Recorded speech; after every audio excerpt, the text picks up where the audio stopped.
On our way to the second homestay, we stopped at a school. When they saw us, they were so excited.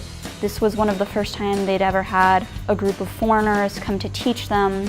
Some of them drive 2 hours to get there, and then you could just tell the ones that really just wanted to be there, wanted to learn English, and it was just really inspiring. I taught a second grade class, and so what we did with them was play Pictionary, Hangman.